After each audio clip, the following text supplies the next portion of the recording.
کرسی پر نماز تو بہت سے لوگ پڑھتے ہیں. اول تو کرسی پر نماز پڑھنے نہ پڑھنے کے مسائل ہیں. زمین پر جو ایک معمول کے مطابق سجدہ کیا جاتا ہے، جو جنرل لوگ کرتے ہیں سجدہ، تو وہ سجدہ حقیقی کہلاتا ہے. یعنی کہ ریئل سجدہ تو وہی ہے، حقیقی سجدہ.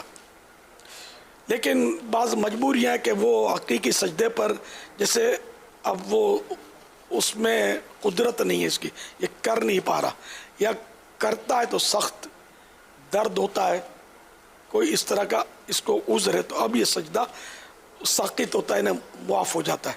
جب سجدہ اس کو معاف ہو گیا، حقیقی سجدہ، تو اب اس کا قیام جو ہوتا ہے نا، کھڑا ہو کر یہ قیام، یہ بھی فرض ہے، تو یہ بھی معاف ہو جائے گا. قیام بھی اب ساقط ہوا، معاف ہوا. اب یہ کہ زمین پر بیٹھ کر پڑھے یہ بہتر ہے.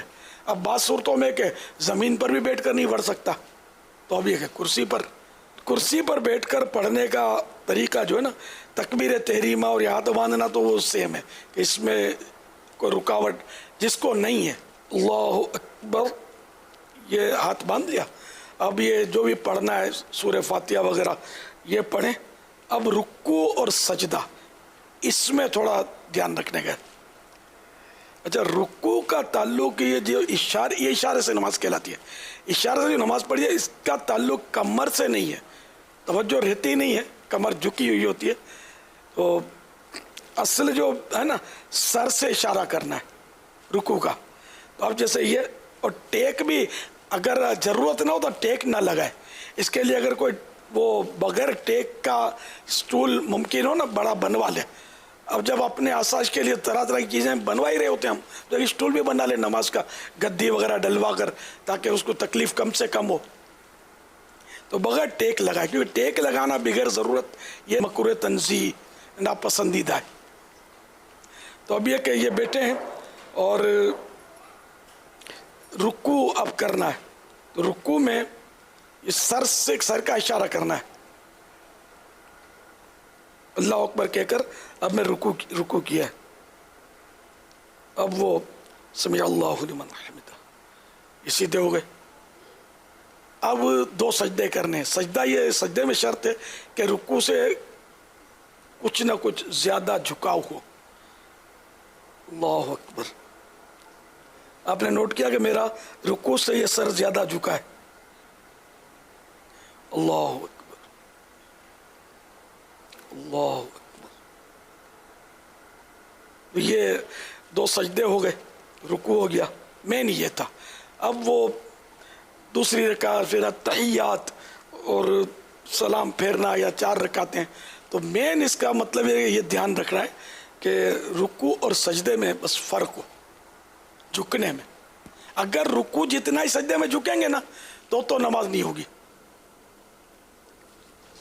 یا رکوع سے کم جھکے تب بھی نہیں ہوگی. یہاں پر میرے سنت سے عرض ہے کہ اس کی بھی وضاحت فرما دیں کہ بعض لوگ ہاتھوں کو یہ آگے نکالتے ہیں، یعنی سجدے میں نا، سجدے اور رکوع میں تھوڑا سا یوں ہاتھ آگے کرتے ہیں. اس حوالے سے نہیں، وہ نارمل ہی، اس میں کوئی اس طرح نہیں. بلکہ اب تو یہ بھی ٹیکنیک نکلی ہے کہ کرسی اس طرح بنتی ہے کہ اس پہ یہ ماتھا رکھتے ہیں. غیر ضروری ہے، حاجت ہی نہیں ہے اس کی. بیکار خرچہ کرتے ہیں، اور مطلب عوام میں غلط مسئلے کی تشہیر ہوتی ہے کہ بھائی اشارہ سے نماز میں یہ آگے یوں سپورٹ بنائے جائے. وہ آگے ہاتھ نکالنا وہ یوں ہونا کہ جیسے زمین پر جیسے ہاتھ رکھتے ہیں نا، اشارہ جیسے زمین کی طرف چلے گئے، تو یوں جیسے کہ رکوع میں یہاں تک، رکوع میں گھٹنے پر ہاتھ تھا، تو اب چونکہ سجدے میں زمین پر ہاتھ ہوتا تو یہ آگے ہاتھ لے جاتے ہیں، تو اس لیے یہ آگے ہاتھ شاید اس لیے نکالتے ہیں. غلط فہمی ہے، اس کی حاجت نہیں ہے. حسب معمول یہ رانوں پر ہی ہاتھ رہیں اور یوں رکوع اور سجدہ کرنا ہے. بس وہ کمر جیسے میں نے جھکا دی، کمر جھکانے نہ کمر سے تعلق نہیں ہے، اشارے سے نماز کا یہ ذہن بنا لیں. تو یہ جیسے یہ رکوع، اب یہ سجدہ، تھوڑا سر زیادہ یاد نہیں رہتا، وہ زیادہ جھک جاتا ہے آدمی. لیکن جھکنا تو پھر بھی پایا گیا، لیکن اتنا بھی اگر جھکتا نا کہ تھوڑا رکوع کے لیے اس سے تھوڑا زیادہ سجدے کے لیے، تو یہی کافی ہے.